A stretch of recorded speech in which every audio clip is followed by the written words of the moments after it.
And this is what we're talking about. Going out there, pushing the opponent on the back foot and pressing on. Batting with courage, batting with understanding, and utilizing the conditions to your benefit. Yes. Greetings, greetings, greetings, my sports to the bone people. Thank you all for tuning in. So at the end of day 2, we are much happier than we were at the end of day 1. Yes, day 2, it belonged to the West Indies. Our batsmen, they went out there and they showed that they got an opportunity to bat on the same pitch that England used yesterday. Yes. So we're going to take a look at how everything went down. But before we go into all of that, I want to say hats off to Athanaze and Kevin Hodge for putting us back in this game. I mean, it's a team sport. Everybody's contribution counts. But I have to say hats off to Hodge and Athanaze. Hodge securing a century and Alec getting in the 80s. Unfortunate, he was unable to leave that wide one alone. But guess what? Both men put together over 170 runs in 37 overs to make sure that we did not end up losing this game today or early tomorrow. So we're going to go down into it, my people. We're going to go in there. So starting off the day, it was Captain Brathwaite and Louis that went out there with 416 in their eyes. Right, yes, they were looking to get 416.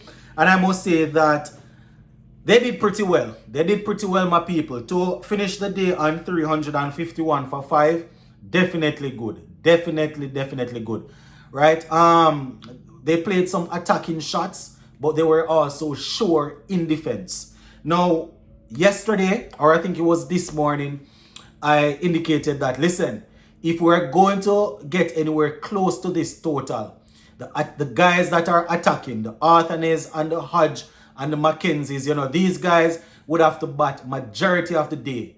And thankfully, Athanaze and Hodge, they came together and they were able to do just that. So, Brathwaite, he got a start this time. He actually played faster than usual. He ended with a strike rate in the 60s. So he scored 48 of 72 with 8 fours, strike rate of 66.60. Louis, 21 of 41, 2 fours, strike rate of 51.22. So both men, they got us to 53 before we lost the first wicket. I was saying that, if they could get us to 80, it would be good. But, we have to take it. Kurt Mackenzie, 11 of 27, 2 fours, basically giving his wicket away. I think he was a spinner that that was bowling and he was trying to hit him back over his head and got caught at, I think it was mid-on that he got caught. So, wasn't the safest shot there from Kurt Mackenzie. Craig Brathwaite, Louis, they got starts. Would have been nice if they were able to kick on, but it didn't work out. Athanaze and Hodge, they came together and they took the score from 84 for 3 all the way up to 259 for 4. Yes, 259 for 4.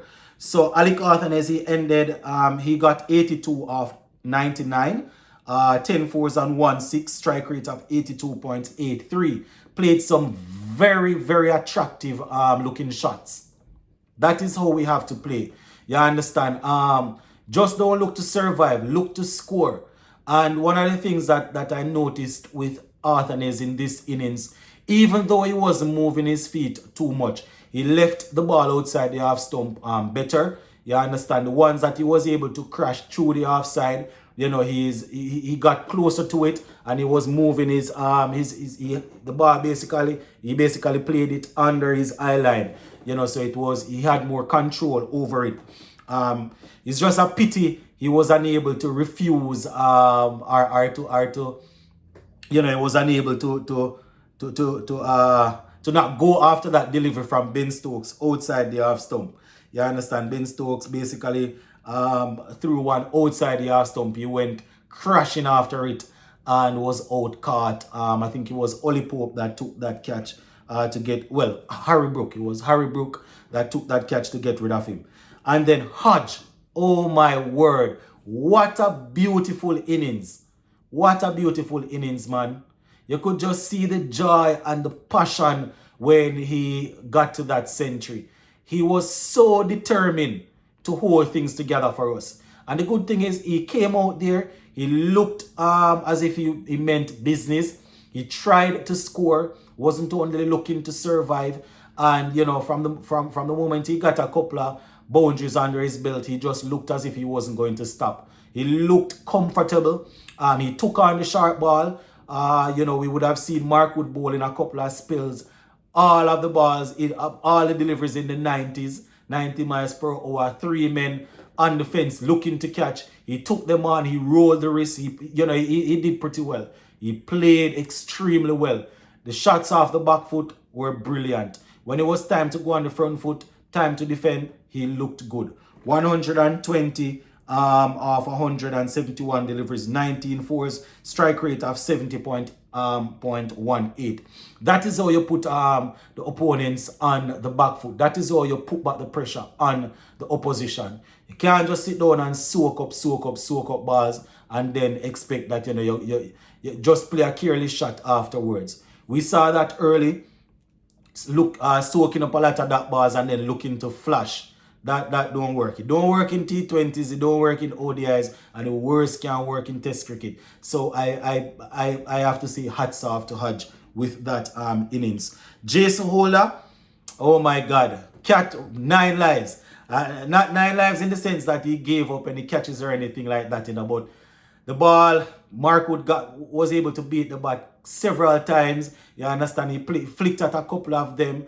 But the good thing is, he made it throughout that little period, and he will go back out there tomorrow morning fresh, everything bright and ready, and he will resume on 23 of 67 3-4s, along with wicketkeeper batsman Joshua De Silva, playing a very, very good inning so far. 32 from 35, 7 fours, strike rate of 91.43.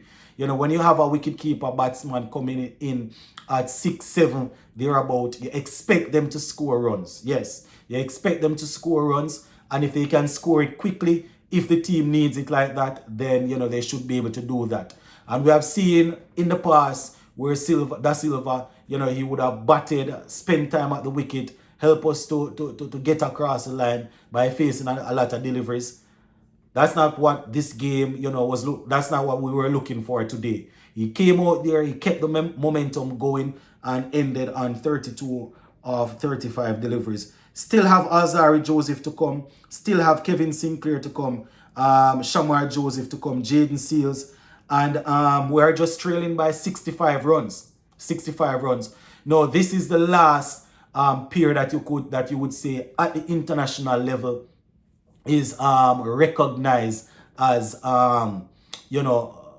recognized batsman. Obviously, Kevin Sinclair and Alzari Joseph, they are capable, but in terms of looking at a partnership that you could say, could go on to probably get you a 50-60, these are the guys that we're looking at. Hopefully, if any of them get dismissed, Alzari and Kevin Sinclair can go on, get past that, and even give us a lead. You understand? This is looking very good for us. Very good. What we need to do is make sure that we eat away at this 65, get as close to it as possible, or get past it. Because when it comes on to England and their second innings, they like to score, and they like to score quickly. Yes, they like to score, and they like to score quickly. So our batsmen need to make use of what's happening here and just go out there and take care of business. Now, I don't know if I'm the only one that realized, but they changed balls about 4 times.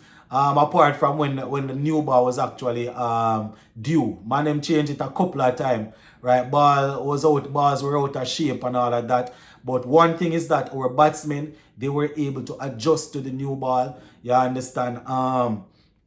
Sometimes we see when you have to change the ball starts swinging, batsmen don't get used to it and stuff like that. That wasn't the case. Hodge and Athanaze, they really and truly they managed that little ball changing process and made sure that we ended in a good standing at the end of day two. Athanaze, he also got smacked in the helmet, by Mark Wood. Happy he's doing okay. Obviously, they are going to be checking on him through tonight, tomorrow, to see if there's any delayed concussion. But the initial thing was done and he was cleared, right? Got pretty close to that century, but just wasn't able to get across the line. So chasing 416, 351 for 5 after 84 overs. West Indies test team, that's good. That's good. I mean, conditions weren't as challenging as Lords, and we were able to make use of it. So in terms of the bowling for England, Chris Wokes, 18 overs, 59 runs, 1 wicket. Gus Atkinson, 16.5 overs, 1 wicket, 77 runs. Mark Wood, I think he bowled exceptionally well. 14.1 overs, 51 runs. He ended up having to leave the field as a result of cramp. Bashir, 23 overs, 100 runs, 2 wickets, coming in as a young spinner. Hodge and Athanaze, they took a liking to him and, they really dealt with him pretty well. Ben Stokes, 12 overs, 61 runs, 1 wicket. So it's looking good, my people. Day 3 is what we will have to look forward to and see how things will work out. Big up.